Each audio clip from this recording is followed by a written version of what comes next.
Le mental 6, comment travailler sur soi quand on est 6. Donc pour peu qu'on s'intéresse à soi, à un moment donné, on s'intéresse naturellement à la vie du mental. Et l'énéagramme va donc pointer notamment toutes les dynamiques souffrantes. Qu'est-ce qui se passe quand on est emprunt à des émotions, tout simplement, qui structurent des croyances inconscientes. Et donc, effectivement, l'énéagramme va pointer des peurs fondamentales, entre autres, et puis toute une dynamique. Voilà. Ce qui fait qu'un profil énéagramme est souvent un petit peu enfermé sur lui-même sans réellement s'en rendre compte.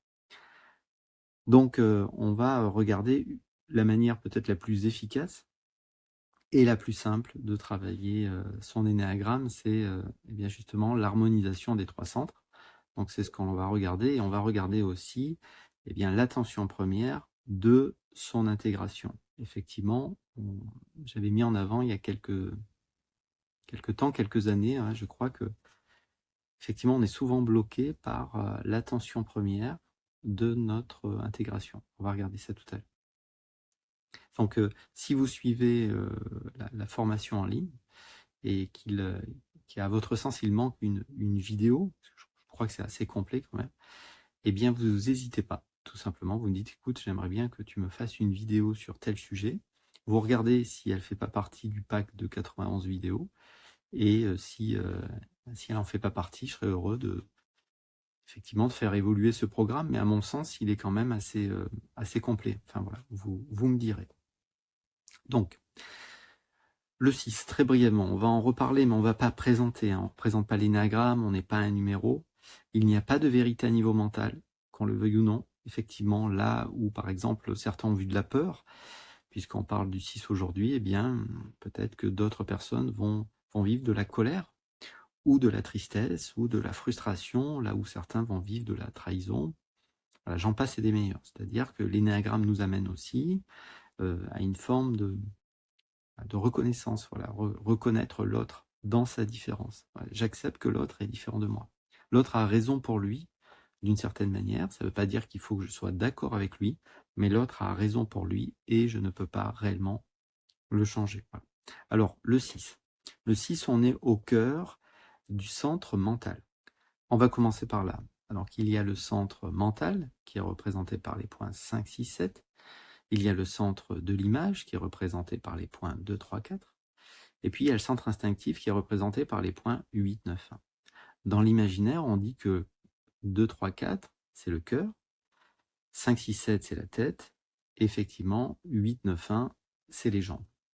Et certains d'entre nous, on peut le constater, on est intéressé plutôt par les choses concrètes de l'existence, terre à terre. D'autres, on est plutôt intéressé, on pourrait dire, par tout ce qui est en lien avec l'autre, avec le fait d'être aimé, d'être accepté. Ça, c'est 2, 3, 4. Et puis, certains d'entre nous, on est plus dans une quête cognitive, où finalement, ce qui est important avant tout, c'est que ça fasse du sens. Et dans ce cas-là, on est relié aux points 5, 6 et 7. Et donc, on pourrait dire, voilà, on peut dire que notre profil, eh bien, naturellement, nous avons un centre. Et ce centre, c'est là où notre profil est tout simplement installé. Voilà. Par exemple, quand vous êtes 6, eh bien, vous êtes dans le centre mental. Alors, parlons-en du 6. Brièvement, puisque j'ai tellement fait de vidéos sur le 6 que voilà, on ne peut pas toujours répéter tous les éléments. Le 6, on l'appelle parfois le loyaliste. Voilà. En réalité, ce qu'il veut, c'est qu'il sache où ça aille. Tout simplement parce qu'il a une tendance à se faire peur, il a une tendance à considérer que la vie est dangereuse, qu'il pourrait arriver certaines choses. Et donc, sans vraiment s'en rendre compte, il veut souvent se prémunir des choses les plus angoissantes de l'existence. Et pour ça, il a besoin de tout contrôler, tout prévoir, de savoir à qui il a affaire aussi. Donc il a souvent du mal à se lier à tous les êtres humains, parce qu'il est suspicieux, il doute beaucoup. Il doute des autres, mais il doute aussi beaucoup de lui-même, et on va revenir là-dessus, parce que c'est sa problématique majeure. Il doute de ce qu'il ressent. En réalité, il a tout un tas de ressentis souvent. Et tout ce que l'on ressent, c'est sous les épaules, naturellement, mais il a plutôt tendance à écouter la tête, puisqu'encore une fois, il est dans le centre mental. Donc, comme il a l'impression qu'il peut arriver quelque chose, il n'est jamais réellement détendu tant qu'il n'est pas arrivé quelque chose de grave. C'est dur à dire, mais on constate parfois que quand il arrive quelque chose de très dur à un 6, d'un coup il se détend, et une forme de relâchement. Parce que finalement, toute cette tension nerveuse qui était tendue justement sur le fait, il va se passer quelque chose. Donc c'est un observateur. Voilà, il observe vraiment des micro-mouvements, il observe l'autre, pourquoi il est comme ça, pourquoi il bouge la tête, pourquoi il a les cheveux trop courts. Enfin voilà, c'est aussi ces mécanismes de défense qui sont à l'œuvre. Il a tendance à faire des projections. Souvent, il déplace aussi la problématique sur l'extérieur. Et puis on porte bien sûr les mécanismes de défense de nos ailes. Donc il a tendance à ne pas reconnaître ce qui ne va pas réellement dans sa vie. Hein, c'est aussi qu'il a une tendance à... C'est l'isolation, c'est le mécanisme de défense premier du 5. Et puis, il a aussi une capacité un peu à se mentir, à trahir, à se trahir, c'est dur à dire, mais à trahir tout ce qu'il ressent. Et ça correspond à son point 7, c'est-à-dire qu'il y a cette rationalisation, il a des comportements qui sont assez loin de ses standards, assez loin de ses valeurs, et puis après, il arrive à les justifier, il arrive à expliquer pourquoi il a fait ça, pourquoi il a décidé de vivre cette chose-là. Ça, c'est la rationalisation. C'est un peu vulgarisé, mais dans l'idée, c'est ça. Donc, on va bien parler finalement de l'harmonisation des trois centres. Parce qu'effectivement, quand la vie est trop mentale, bah, il manque quelque chose. Quand elle est trop emprunt aussi, on va dire à est-ce que tu m'aimes, est-ce que tu me reconnais, finalement, quand on commence à donner, pour mal le dire, notre pouvoir dans les mains des autres, 2, 3, 4, eh ben on se sent pas bien. Et puis quand on est aussi peut-être trop terre à terre, trop occupé à regarder juste si on a assez d'argent ou pour finir le mois, ou s'il y a assez de boîtes de chauffage, ou si j'ai bien payé ma facture, quand la vie se résume à ça, eh bien on perd une dimension plus globale, plus riche. Et donc on a tendance à s'enfermer un peu dans notre centre, sans réellement s'en rendre compte. 2, 3, 4, bah, elle s'enferme un petit peu dans l'image. Je compte mes likes. Si je partage des vidéos sur YouTube ou je fais une action et puis est-ce que tu me reconnais à travers ce que j'ai fait ou pas, voilà. Si effectivement on est dans le centre instinctif, comme je disais tout à l'heure, on va s'enfermer. On va s'enfermer peut-être dans une vie qui est monotone ou en tout cas où ça rêve pas assez. Où on va peut-être pas concevoir que la vie aussi, il y a une forme de joie à peut-être expérimenter des choses nouvelles, voilà, puisqu'on est trop enfermé dans quelque chose d'instinctif. Si on est effectivement dans le centre mental, puisque c'est ce qui nous intéresse aujourd'hui, ben on est enfermé dans un monde qui est trop mental et qui perd pied avec la réalité. Et on dit parfois que le 6 peut aller, quand il va mal, vers un peu une forme de burn-out.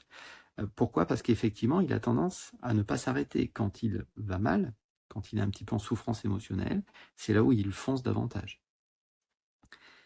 Et pourquoi? Parce que en fait, le 6 se désintègre en 3. C'est-à-dire que le 3, vous savez, c'est le compétiteur, c'est celui qui veut réussir, c'est celui qui veut gagner, coûte que coûte, il veut se démarquer, il veut être le premier, il veut arracher la victoire.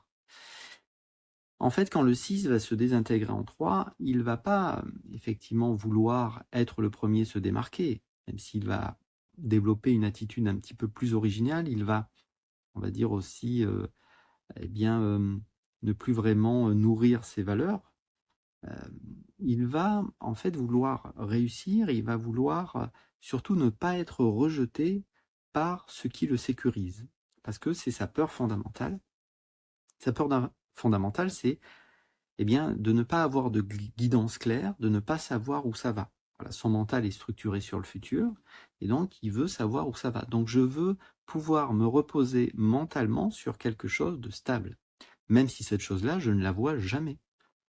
Je veux être sûr de quelque chose. Je veux qu'ensemble, on suive des règles. Alors, ça peut être une personne, ça peut être une famille, ça peut être une entreprise, ça peut être une idée politique. Il y a quelque chose, une forme de loyauté parce que ça va, on va dire, structurer son mental. Son mental qui a tendance à partir dans tous les sens, hein, rappelons qu'il a une aile en 7 quand même, eh bien voilà, de pouvoir rattacher les wagons avec quelque chose de stable qui le sécurise, ça lui permet d'avancer dans la vie. Ça lui permet d'avancer, mais par peur. Par peur d'être rejeté ou la peur de perdre le lien avec ce qui le sécurise mentalement. Puisque pour le 6, la sécurité est mentale. Vous voyez, c'est un univers qui est avant tout mental. C'est-à-dire la vie est mentalisée. Voilà, tout devient assez vite un concept. Il y a ce qui est juste et ce qui est faux. Le mental fonctionne comme ça. Il fonctionne par paire d'opposés. Quelque chose ne peut pas être juste et faux en même temps. C'est soit l'un, soit l'autre. Alors la problématique, c'est que sur les relations humaines, notamment, c'est très difficile parce que justement, rien n'est très sécurisant au niveau des relations humaines, puisque l'autre est changeant. Mais l'autre est changeant, c'est pas à cause c'est pas contre le 6 que l'autre est changeant. L'autre est changeant parce que souvent il a emprunt à des charges émotionnelles, à un énéatype. Voilà. Et donc un énéatype est structuré sur des souffrances, notamment sur une peur fondamentale. Et cette peur fondamentale va structurer, on va le voir tout à l'heure, l'attention première, puis il y a d'autres éléments après que vous allez pouvoir retrouver aussi sur la formation. L'attention première amène la compulsion énéagramme, qui amène la tendance passionnelle, et la tendance passionnelle amène la fixation mentale, et tout ça nourrit naturellement comme un cercle dans lequel on est enfermé, voilà, quelque chose de négatif. Alors l'énéagramme aussi nous apprend à réfléchir par nous-mêmes et à remettre en cause ce qui est proposé. Voilà. C'est un guide. L'énéagramme réellement nous guide. Qu'est-ce que nous montre donc l'énéagramme? L'énéagramme nous montre qu'en réalité, eh bien, cette manière de fonctionner nous enferme, c'est ce que je disais il y a quelques minutes, dans un centre. Et on est bien dans la vie quand on nourrit les 3 centres. Alors, qu'est-ce que ça veut dire pour le 6? Eh bien, naturellement, il faut qu'il regarde tout simplement ces moments où il a peur d'être rejeté, ces moments où il a peur d'être jugé par l'autre. Et il faut qu'il regarde, quand il a peur d'être jugé par l'autre, hein, puisque ça correspond au centre de 3-4, qu'est-ce que ça lui fait corporellement? Et ça, le corporel, c'est aussi naturellement le centre instinctif. 8, 9 et 1, on est des terriens. Et il n'y a pas assez de rapport au corps. En fait, une émotion, c'est pas réellement un étiquetage mental. Ça a sa place, l'étiquetage mental, naturellement. Mais l'étiquetage mental ne nous libère pas toujours durablement. Et il n'y a pas de vérité au niveau de l'étiquetage mental, parce qu'encore une fois, un même événement peut être perçu comme de la colère par certains, par de la peur par d'autres. L'humiliation pour les uns, c'est de l'injustice pour les autres, j'en passe et des meilleurs. Donc en fait, l'étiquetage mental, c'est bien, mais ce qui nous libère souvent, c'est de dépasser la charge émotionnelle, et la charge émotionnelle, elle est sous les épaules. Voilà. Effectivement, la colère, la tristesse, l'angoisse, c'est des sensations corporelles. Alors, pourquoi je disais effectivement que l'attention première de son intégration le bloque?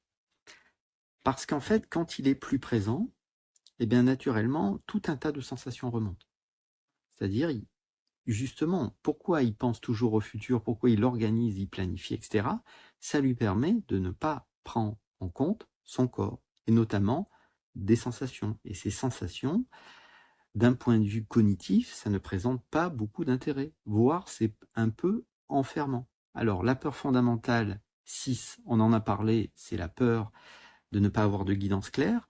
La peur fondamentale 7, puisqu'on porte aussi les peurs fondamentales de nos ailes, la peur fondamentale 7, c'est la peur de s'ennuyer, la peur de souffrir. Et tout ce que je ne comprends pas est une forme de souffrance aussi. Ça, c'est le propre du point 5. Voilà, la peur de ne pas savoir, la peur de ne pas comprendre. En réalité, quand on commence à être présent, on commence à ressentir simplement tout un tas de sensations corporelles sous les épaules. L'impuissance, ce qu'on appelle l'impuissance, dans le vécu direct, c'est un poids sur les épaules. Le fait de ne pas être écouté, de se sentir rejeté, c'est un nœud au niveau de la gorge. Et donc, quand il veut commencer à être plus présent, plus ici, c'est ça qu'il rencontre. Il n'y a pas grand-chose d'autre à comprendre que si je commence à être plus présent, puisqu'effectivement le 6 s'intègre en point 9, le 9 c'est le médiateur, c'est comment on est plus présent en acceptant totalement le corps. Voilà. Comment on accepte l'environnement en acceptant aussi ce qui se passe ici. Et c'est comme ça que le 6 va gagner les qualités, c'est le chemin d'intégration, du point 9, qui est l'acceptation de la différence, le médiateur. J'accepte des points de vue différents. J'accepte aussi des choses qui ne font pas de sens pour mon mental, puisque c'est ça qui est ressenti.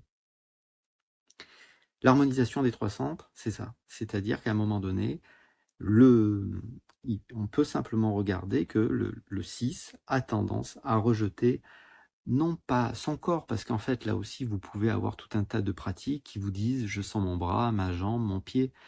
Ça, c'est mental, de dire « je sens ma jambe ». C'est pas ça qui nous intéresse. Ce qui nous intéresse, c'est l'attention. Et si vous regardez bien, le 6 a une attention très très aiguisée pour observer tout un tas de détails qu'il voit à l'extérieur de lui, mais cette attention, il ne se la donne pas lui-même. Il ne regarde pas ce qui se joue ici. Et pourtant, c'est peut-être ça qu'il faut simplement regarder. Pourquoi? Parce qu'ici, vous avez des neurones, là-haut, vous avez des neurones, et tout ce que vous ne rencontrez pas ici, vous le renforcez, et ça structure des croyances inconscientes. L'exemple que je donne souvent, si vous me suivez, c'est une personne tombe en vélo. Naturellement, si elle ne libère pas la sensation, elle a beau essayer d'utiliser la pensée magique et dire « je peux remonter en vélo parce que c'était ma passion avant l'accident », en réalité, dès qu'elle veut remonter sur le vélo, si elle est dans l'écoute d'elle-même, elle ressent quelque chose. Donc, effectivement, on a le droit de se faire aider aussi pour dégager des émotions. Ça, on peut, vous pouvez me... Là, c'est une proposition et rien de plus. Vous pouvez prendre rendez-vous avec moi ou d'autres personnes. Certains vraiment utilisent des approches qui permettent de passer sous les épaules. Alors, admettons que Erika, qui est 6, a décidé effectivement de regarder qu'est-ce que ça lui fait quand elle commence à être plus présente, plus ici. Bon, déjà, elle va s'ennuyer. Elle va s'ennuyer parce qu'elle se dit « mais j'ai plein de choses à penser, à faire ». Bon, ça, c'est sa peur fondamentale 7. Et puis, il y a aussi le fait que j'y arrive pas, enfin, il n'y a rien à faire ici, c'est terrible. Et puis, j'ai l'impression de manquer presque de ressources pour vivre dans le présent. Moi, je sais pas, je sais qu'organiser le futur. Bon, ça, c'est un peu sa peur fondamentale 5. En réalité, on se rend compte que nos peurs fondamentales, ce n'est que des sensations corporelles. Et si elle commence à être plus ici, à plus écouter intérieurement, au lieu d'écouter toujours la tête, eh ben, qu'est-ce qu'elle va faire? Elle va rencontrer la peur fondamentale de son intégration, puisque le 6 intègre en 9, et la peur fondamentale 9, c'est la peur d'être éloignée de sa paix, peur d'être éloignée des gens qu'elle aime. En fait, elle a peur d'être elle-même, parce que si elle commence à se prendre en compte entièrement, elle a peur de décevoir. Elle a peur de perdre le lien avec ce qui l'a sécurisé mentalement. Et c'est là où on peut regarder que le 6 aussi s'impose en général beaucoup de choses par loyauté, des choses qui ne l'intéressent pas du tout. En fait, le 6 aime la légèreté. Et il porte la légèreté, et il porte la joie, et il porte le fait d'expérimenter des choses nouvelles et de pouvoir les abandonner. Ça, c'est l'élan 7. Et au lieu de ça, il s'impose un cadre un petit peu rigide. Alors, il faut comprendre que l'énéagramme ne s'intéresse pas au comportement, mais aux motivations. Qu'est-ce qui me pousse à agir ainsi? Ainsi, Erika peut être pompier, elle peut être tatoueuse aussi. En fait, et pourtant, c'est la même quête qu'il y a derrière. La quête, c'est je veux suivre quelque chose qui mentalement, ça me sécurise. Donc, j'ai pas toujours besoin de penser à telle chose. Par contre, c'est disponible. C'est pour ça que certains 6 disent « mais j'adore la solitude ». Et je veux, bien sûr. Le 6 a une aile en 5. Le 5 adore s'isoler, se mettre de côté. En réalité, vous pouvez être seul sur une île déserte et il suffit que je puisse penser à quelque chose de stable et je ne suis plus seul sur mon île déserte. Et il a peur, en réalité, s'il se prend en compte, de ne plus pouvoir se reposer sur une personne ou sur quelque chose qui le sécurise. Et pourtant, lui aussi, il est appelé à rentrer dans une forme d'autonomie. C'est un peu, il porte ça en lui. Donc voilà, si on fait un tout petit résumé, vous voyez, hein, c'est des moments très spontanés. Hein, voilà, j'espère que c'était compréhensible. Juste regardez que je suis enfermé en tant que 6 dans un mental un peu analytique, cognitif, ou alors j'ai peur de décevoir et je suis beaucoup aussi sur ma désintégration. Voilà. Et puis, c'est important aussi de regarder quel est mon deuxième centre. Voilà. Parce qu'effectivement, le deuxième centre n'est pas défini à l'avance quand on est dans le triangle. Voilà. Effectivement, quand on est en dehors du triangle, le deuxième centre, c'est le centre qui est le plus proche de notre profil, mais ce n'est pas le cas quand vous êtes dans le triangle. Et ainsi, vous avez des 6, des 3 et des 9 qui sont très différents les uns des autres. Voilà. Donc vous avez des 6 qui sont des terriens. C'est-à-dire qu'ils vont s'occuper de choses concrètes de l'existence. Et pour autant, ils vont totalement rejeter ce qui se passe ici. Corporellement, intérieurement. C'est-à-dire que l'émotion est refoulée. Voilà. Donc le 6 a des mécanismes de défense qui lui permettent de ne jamais vivre réellement le présent. Et puis en plus, vous avez, on peut en toucher un mot, vous avez le phobique et le contre-phobique. Voilà. Même si dans la réalité, vous n'êtes ni l'un ni l'autre, parce que ça va dépendre des situations. Le phobique va vous dire j'ai peur de tout. Et le contre-phobique va dominer sa peur, pour le dire ainsi. Et donc, il confond le 6, dans un premier temps de sa vie, il confond la peur, quelque chose réellement qui fait peur, avec une pensée de peur. Et le 6 a tendance à se faire peur. Et quand je commence à me faire peur, qu'est-ce que je crée ? Je crée, on va dire, une fuite en avant, des projections. Et c'est sa passion de se faire peur, on va pas se mentir, c'est-à-dire que s'il arrêtait de se faire peur, ça serait plus tout à fait un 6. Donc c'est pas que c'est un travail de longue haleine, mais encore une fois, peut-être la manière la plus simple de travailler son énéagramme, quand on est 6, et peut-être aussi pour les autres profils, c'est tout simplement de regarder si je suis ici.